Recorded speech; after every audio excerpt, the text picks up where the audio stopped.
Heroes and villains beyond the veil of the DC Universe converge before the final round of the KO tournament to crown the new King Omega. Will our heroes succeed, or will they end up drowning in the undertow? Meanwhile, over at Marvel, the Ultimates may have managed to penetrate the Maker's Dome, but now they must unravel the secret of Immortus if they ever hope to survive. Oh, but the multiversal madness doesn't stop there, because over in the pages of DC X AEW #1, the heroes of the DC Universe are on a collision course with the heels and faces of All Elite Wrestling, and you know what that means, don't you? 3 more great books on the comic shelf right now. We're gonna talk about it. Let's get to it, shall we? So then, as we join the issue, we check on in with Gorilla Grodd and the World Forger after just narrowly managing to escape the returning Darkseid on the Watchtower in that big wraparound story from all the different DC KO tie-ins. We can see that they return to Earth more or less right around the same time the events of DC KO #3 came to a close. Earth is about to become an apocalyptian-style fire pit, and as part of the penultimate round in the Omega tournament, the Heart of Apocalypse is forcing the Final Four to do battle against Darkseid, still in the guise of Booster Gold, as well as the 3 corrupted members of the Absolute Universe's Trinity. Here's the thing though, World Forger thinks as they stand now, the Final Four won't actually be able to defeat Darkseid and his heralds, and because of that, he concocts a plan to try and allow the defenders of Earth to absorb some last-minute Omega energy to hopefully put them over the top. He does this by using his hammer to open up fissures in the multiverse, as well as allowing some of the other combatants from earlier on in the tournament to tag back in and stop being stoned for a minute. So, you know, hey, if you were disappointed that some of your favorites got taken out of the story way too early, don't worry, they come back here for what is essentially the Roadblock pay-per-view on the way to WrestleMania. Again, if you get that wrestling joke, be sure to stick around at the end, because I promise I have lots of wrestling jokes coming. So yeah, the main conceit of this story is that a bunch of our heroes end up getting bounced around to a bunch of other Warner Brothers properties and or other properties that have a good working relationship with Warner Brothers at the moment. Plastic Man and Black Lightning find themselves sent to the world of Mortal Kombat. Specifically, the universe of Mortal Kombat 1. If you don't play those games, they actually went through their own crisis event not too long ago, and I mean, it makes sense as the Mortal Kombat characters always end up being guest characters in Injustice and vice versa. Over with Wonder Woman, she comes to in a massive coliseum where we see her opponent is none other than Red Sonja from the Conan universe. This is actually pretty funny because Gail Simone has written landmark runs on both Wonder Woman and Red Sonja, and she actually penned a Wonder Woman meets Conan crossover not that long ago. Though sadly it seems that Diana doesn't remember any of that, so we don't even get an in-joke or a reference. Not to be left out of the action, the Joker ends up rocking up to a creepy old house, and when he goes inside, he ends up finding the doll Annabelle from the movie franchise Annabelle.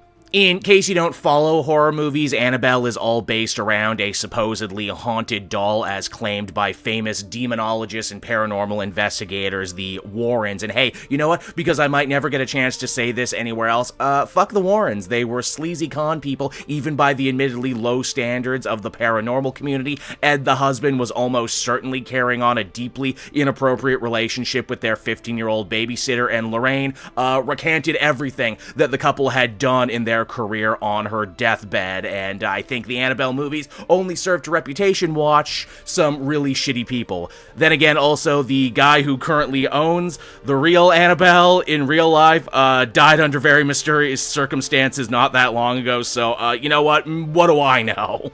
Back to the comic, things continue not to slow down as Batwoman ends up coming face-to-face with Vampirella, a comic character who I see all the time on shelves and yet don't actually know the first thing about. For what it's worth, Kate actually does end up getting a pretty good crack, and oh really, I'm the one who has to deal with the vampire? Why? Is it the snow white skin and blood red hair? Is it the fact that Elegy, my most famous story, actually involves me dealing with movie monsters? Though that's not the weirdest face-off we have in this story, as we are later treated to Carol Ferris, the Star Sapphire, versus Sabrina the Teenage Witch, which I feel a lot of people forget that Sabrina actually does come from comic books. She was actually introduced in Archie comics of all things before getting spun off and becoming a whole franchise in and of herself. Also, if it feels like this comic is moving at an absolutely breakneck speed to introduce everyone and everything, you are absolutely correct. Also, I'm sure there's a major contingent of power scalers out there wondering to themselves, geez, how does some of these matches not end before they even begin given the massive gulf in combat prowess between fighters? Well, that gets explained in the Lex Luthor versus Samantha Strong fight. Who is Samantha Strong? Well, she's the bear serial killer from the incredibly popular IDW series Beneath the Trees Where Nobody Sees. No, I haven't read it yet. Yes, I've only heard good things about it. I should really get around to it. Luthor thinks this fight is going to be easy, but he ends up getting the absolute crap stabbed out of him, either because Samantha is a bear and brings with her the strength of a bear, or because she's absorbed more Omega energy. I don't know, just go with it. I'm gonna go out on a limb and say none of this actually matters, because judging by the general consensus on the internet, the only thing people were actually interested in seeing was Superman versus Homelander from the Dynamite series The Boys. Also, thanks to the new video format, I actually end up putting out some of these later in the week, and because of that, I'm actually able to gauge the general consensus amongst comic fans out there, and most people actually weren't too impressed with this meeting. I heard lots of people complaining that they simply treat Homelander like another evil Superman variant, and I mean, well, yeah. For starters, this is the comic version of the character, who was always a lot less interesting and more one-dimensional than the Anthony Starr version we've gotten on TV the last couple years. And secondly, this is still a DC comic we're reading right now, meaning that Homelander can't exactly do any of the vile, reprehensible shit that he's known to get up to in those Ennis stories. So yeah, of course he's gonna end up feeling just like any other evil Superman under the sun. Well, damn, that was a lot of setup. How do the actual fights themselves go?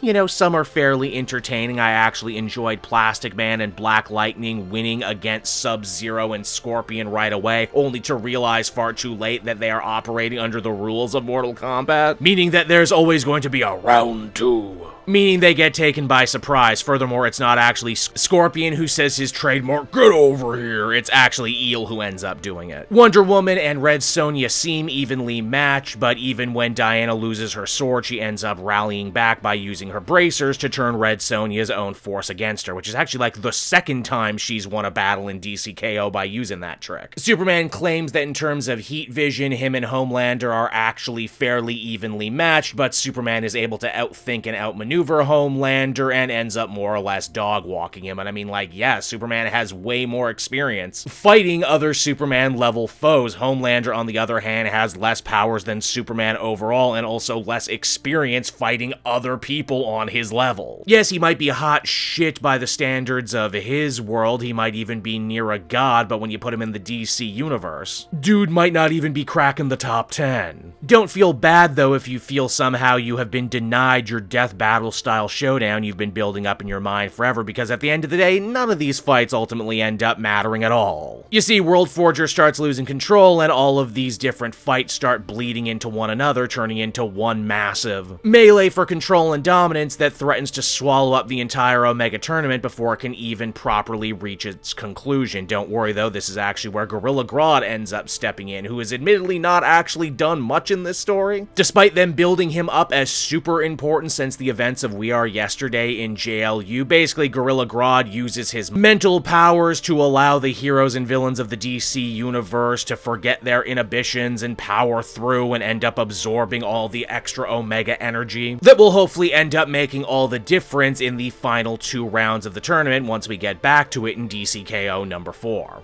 The funny part is that no one even seems particularly shook by what just happened to them. It's the definition of, yeah, that just happened, moving on. And hey, speaking of moving on, what's happening in Ultimate Endgame 2? Well, I'll tell you. Now, in the last issue, we had learned Tony's father, Howard Stark, was actually very much alive under the Maker's Dome. In fact, he had taken the name Immortus. Why? Well, his mind kinda melted after thousands of years of fighting a multi-dimensional forever war against the Maker and his forces. To his credit, though, Howard did actually manage to battle him to a standstill. It was in the Maker's desperation to try and turn the tide of battle that he actively transformed himself into a living city, but it's actually much more devious than that. You see, just being under the dome means you're actively breathing in the Maker the entire time you're there. It's almost like a zombie plague with the Maker, infecting anyone and everyone around him, making them all parts of his consciousness. This is also why the dome in Latveria opened up and then closed once more. Immortus was trying to make sure that the Maker couldn't spread his infection to the outside world, though as we see, one person actually did get infected, and now slowly but surely they are spreading the Maker disease to all the others who stayed behind in Latveria against their better judgment. Oh, I'm sure that won't end up being a massive problem later. Did we also mention that the heroes have only been here under the dome for what feels like a few minutes, but outside multiple months have passed? If anything, the time dilation actually serves as a good excuse to explain how Wakanda has finally managed to enter the battle to save the world. You see, King T'Challa, up until now, has been taking a wait-and-see approach, but now that he truly understands how evil the Maker is and how if he escapes, he will put the entire world in chains, he has opted to send his trusted sword, Eric Killmonger, to Latveria to join the Ultimates in their efforts on his behalf. Keep all this in mind because I promise we will end up circling back to this later. Now, you might also be wondering to yourself, if the Maker comprises the entire city that everyone is standing on right now, how has he not discovered where the Ultimates are hiding? Oh, well, this is really fun. You see, Immortus has used the power of his own Immortus engine to steal seconds from across all of history, meaning that his resistance is quite literally living on borrowed time. Now, it's not a perfect solution. If the Maker does find them and gain control of the Immortus engine, then he will drop the barrier and everyone everywhere is screwed all at once. Stranger still, it seems that standing here against this massive Immortus engine, Iron Lad's own device has stopped working and he's not exactly sure as to why. Add that to the fact that Tony's father still doesn't recognize him, and yeah, it's a pretty sad day to be Iron Lad right now. Now, does Immortus have anything that could help the good guys win? Well, he has his own Iron Legion, but they have inherited their creator's own insanity, meaning they spend their days drinking, robot banging, and writing bad science fiction. Then there's Death's Head, which we discover is actually just one of many Death's Heads who keep dying and getting rebuilt. He's Howard's favorite creation, and a mercenary who apparently works for Starkbucks, Immortus's own personal currency, which is redeemable at the gift shop, but the gift shop is always closed. Ah yes, Immortus truly is a brand of crazy they simply just do not make anymore. Now, while all this hot dogging and grandstanding is going on under the dome, out in the real world, Eric Killmonger is cutting a bloody swath through the Maker's forces on his ride to Latveria. I actually really like how they choose to render this part of the story. There's no actual dialogue. Instead, we just see a bunch of social media posts talking about how absolutely badass Killmonger is, and they're right. Killmonger's vibranium blade also proves to be exactly what he needed to sneak past the barrier, which I guess that's a thing vibranium can do now in this universe. I kind of dropped off that Black Panther book. Was that explained over there, or is this just a massive ass pull? Either way, Killmonger might end up being the only person who can actually save the Ultimates, as at that very moment, the Maker's children end up breaking into Immortus's secret sanctum. A massive battle ends up breaking out, and if you recall, the heroes only just narrowly managed to escape their first run-in with these guys. Now the Maker has assumed complete control, meaning that not only is the Maker's forces beating the good guys' asses right now, but he's also talking mad shit while he does it. Truly a king of petty if there ever was one. Immortus also proves to be absolutely no help in this situation, as he gets a little too touchy-feely with his son's own Immortus engine, causing Tony's armor to defend itself, blasting poor dear old lost dad with an entire unibeam to the face. The Maker's forces end up grabbing the Immortus engine, meaning that this hideout fades from history as if it never existed at all. The Ultimates are right back to square one, and morale could not possibly be any lower. Of course, you might also be asking the question, wait, how did the bad guys end up finding where the Ultimates were hid out this whole time if Immortus did such a good job evading the Maker this whole time? Well, about that, it seems that the Maker actually had a mole within the Ultimates team, none other than his old fellow Dr. Doom. Oh, but is Doom really betraying his friends right now, or is this a double triple cross? Guess we'll have to read the next issue to find out, won't we?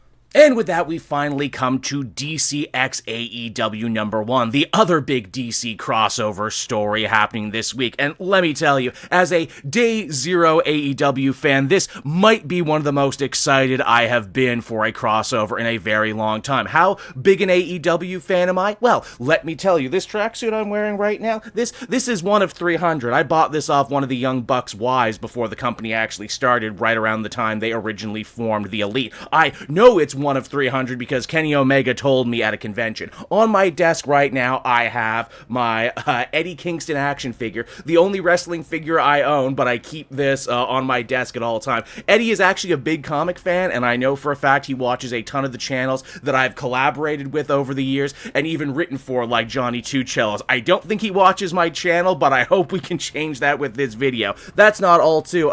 Some people have probably seen this on my Instagram. This is a replica of the mask that Andrade wears to the ring for all of his matches. Andrade getting a big push right now. I actually won this in a contest from the company that makes it. I cannot wear it because, unfortunately, I suffer from giant freak head syndrome, but it's one of my favorite pieces, and it's on my desk at all times. So, yeah, with that in mind, everyone, you know I'm the real deal, so we can talk about the comic proper.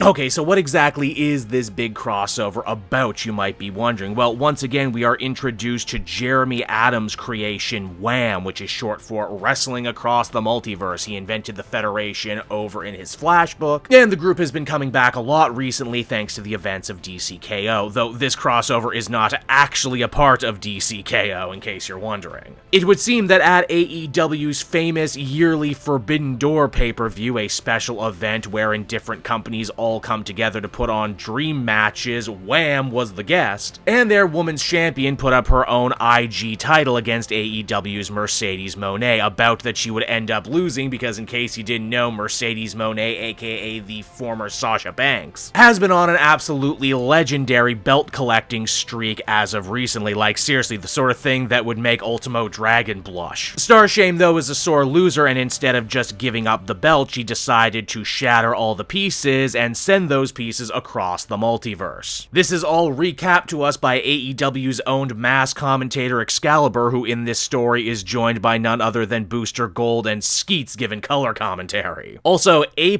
sign jokes in the crowd. We got Send a Hook as well as Simon give this a thumbs up, but it's not Simon as in the YouTuber Simon Miller, it's Simon as in Simon, the Psychic Titans villain. Now, the Justice League end up getting roped into this wrestling caper when they discover that the Wham IG belt is actually made of Element X, aka 10th metal, aka the purest form of creation. Meaning that that stuff is incredibly dangerous and they shouldn't just leave it blowing in the wind. And because AEW technically won that title, having it unaccounted for would be really bad for their rep, especially as a new upstart company, and because of that, the wrestlers decide to insert themselves in the quest to reclaim the missing pieces. Batman figures, oh, you know what, that's a good idea, we should team up. In fact, we should break up into twos and go on fun little self-contained adventures to get the shards back. Which ends up being exactly what they do. Starting off, we have Nightwing and the aerial assassin Will Ospreay battling against the forces of the League of Shadows to try and regain their pieces from a bunch of ninjas. What I love about this is that it's made abundantly clear that Dick actually watches AEW wrestling, and I mean, it makes sense. He was brought up in the circus. He's literally a carny. Meaning that when Ospreay pulls out the famous Tiger Driver 98, Nightwing is all like, no, Will, you'll kill him. That move is too dangerous, which is a hilarious in-joke and also gives me a pretty good idea when this actual story was written, as the Tiger Driver 98's lethality was a major plot point in Ospreay's feud with Bryan Danielson not that long ago on TV. After that, we see Guy Gardner and Jon Moxley fighting a bunch of mutants from the Dark Knight Returns universe, and I mean, yeah, it makes sense. They're both big fans of Vess, and if Guy is disciplined enough to be a Green Lantern, I think he could make it in the Death Riders. The two even end up pulling off an insane combo move to win the day, as Gardner creates a Green Lantern construct of barbed wire around Moxley's arm, and if you know what a huge fan of barbed wire this guy is, it makes the scene all the sweeter. The anxious millennial cowboy, Hangman Page, actually ends up teaming up with Hawkwoman, certainly not a team-up that I would have considered, but one that certainly ends up being a lot of fun. They fight a bunch of Puritan zombies, and Hangman even gets to pull out some magic Wild West guns to help even the odds. It is weird to see Hangman using guns, despite the fact that he was in the Bullet Club. Also, crazy art complaint, but why is it that so many of the blonde dude wrestlers don't look nearly as blonde as they're supposed to in this comic? They all look kind of brown. It's even weirder because if you've seen the variant covers for this series and even the AEW Origins backups that they did a couple months ago, the hair colors looked right there. But not in this issue for some reason. Were there too many blonde guys? Did they think it would get confusing? Easily, one of the best team-ups is actually John Stewart the Green Lantern with Swerve Strickland. The two actually have a lot in common. John was a Marine, Swerve was in the Army, Swerve has actually dressed up as a Green Lantern for an AEW pay-per-view, and together they joined forces to fight Deimos on Dinosaur Island, even though if I was writing the story, I would definitely have tried to work in Deadshot at some point, because Strickland actually used to have a Deadshot gimmick in Lucha Underground. He called himself Killshot, he had a whole mask and everything. The crossover is also sure to show a little comedy love too, as Harley Quinn ends up getting teamed with Orange Cassidy to fight the Royal Flush Gang. In truth, Orange Cassidy's whole lazy, laid-back, apathetic gimmick is actually a little hard to translate to the comic book page, but still a fun little aside for what it's worth. After that, we get Zatanna and Timeless Tony Storm fighting Johnny Soros. Again, it's a little bit of a shame that because this is a DC comic, Tony can't actually be as filthy as she is on television, though they do work in a good bit where Tony ultimately ends up winning the day by shattering Soros' mask with one of her high heels. See, there's a man who didn't watch out for the shoe.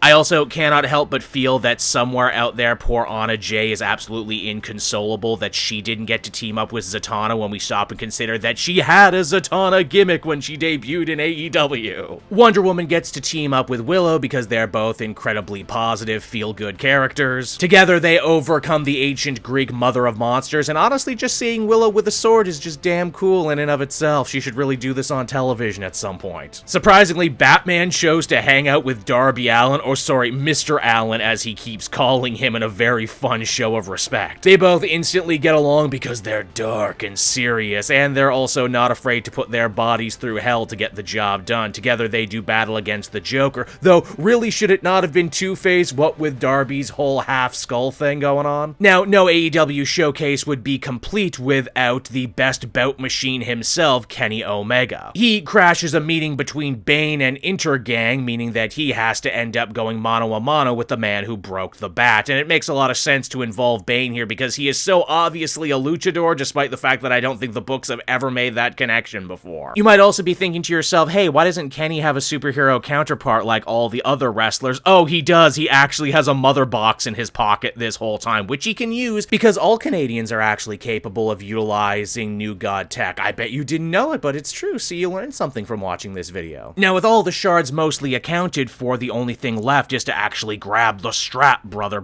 It's Under the Sea, meaning that Aquaman joins forces with Mercedes Moné, the woman who actually ended up kicking off this whole thing, to try and get it back. Did I also mention throughout this story it was implied that Moné actually won the title in the first place by cheating, which is why Starshame got all pissed off. You might also be thinking to yourself, really, Moné and Aquaman? What's the connection here? What's the thematic thing they have in common? I mean, I guess Arthur is a king and she's a CEO? Oh, but wait, you see, the truth is actually way more interesting. In a classic wrestling swerve, Moné actually ends up turning on Aquaman, revealing that she has been a villain this whole time, who had always planned to melt down the element X within the title and give it off to her secret partner, Lex Luthor. Ah yes, yet another evil CEO. Now this makes sense. This I can get behind.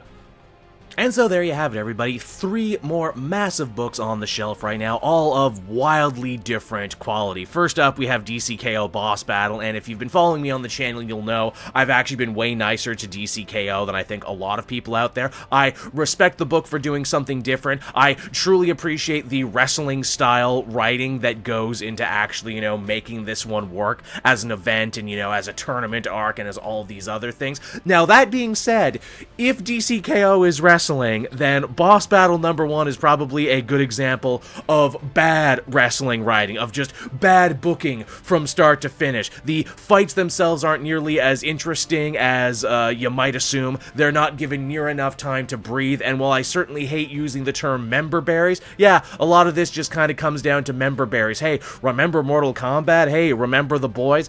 Yeah, I do, and they don't make for a particularly good story. which is a real shame because I know DC really marketed the hell out of this to make it, this big crossover event, this big multimedia event, and yet the whole thing kind of ends up falling super flat and not really being important at all. I think the placement really hurt this story more than just about anything. The fact that it is before the big finale of DCKO, that it technically is important enough that you have to read it, but also nothing really substantial happens in it outside, they got more Omega energy. They got more heat, as it were, going into the big final pay-per-view. But yeah, this one was disappointing. This one's probably the most disappointing thing I've read in DCKO so far. I would end up giving this one a 5 out of 10. Not only was it not particularly fun to read, but it didn't even look good, is the shame. If you were going to do a story like this, then you should at least make every page like an awesome poster of these characters hanging out and fighting together, but we don't even really get that, so it's kind of disappointing on multiple fronts.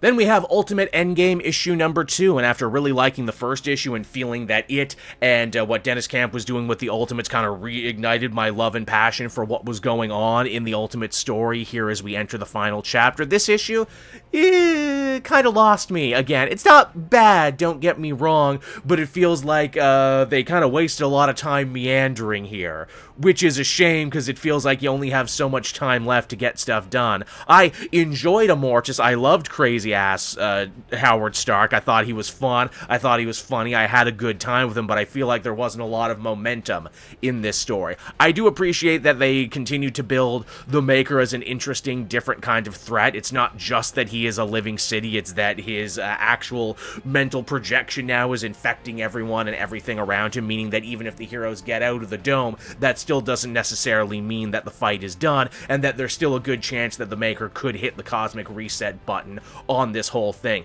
Doom's Betrayal is one of those cards that I'm shocked they played this late in the game, especially as we have had so many stories really trying to sympathize Doom as a character and let us get inside his head and see what's going on with him. My assumption is that he hasn't actually betrayed the team and that this is a double, triple cross that will end up making more sense later. Overall, I would give this one a 7 out of 10. Not the best, but still pretty good.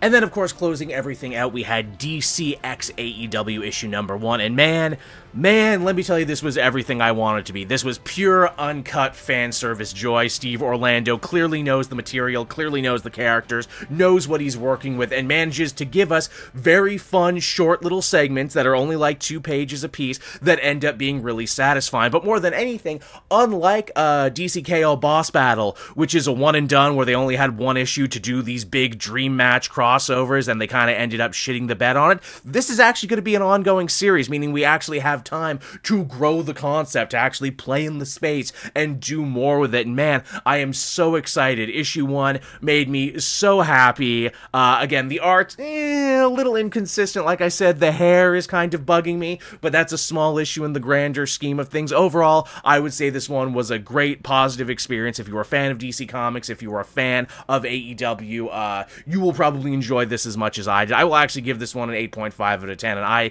just simply cannot wait for issue 2. But yeah, everyone, there's 3 more comics on the shelf right now that you could be reading, that you could be enjoying. I had a lot of fun with them. I hope you read something good this week, and be sure to stick around because we get to do it all over again next week, everyone. Bye-bye.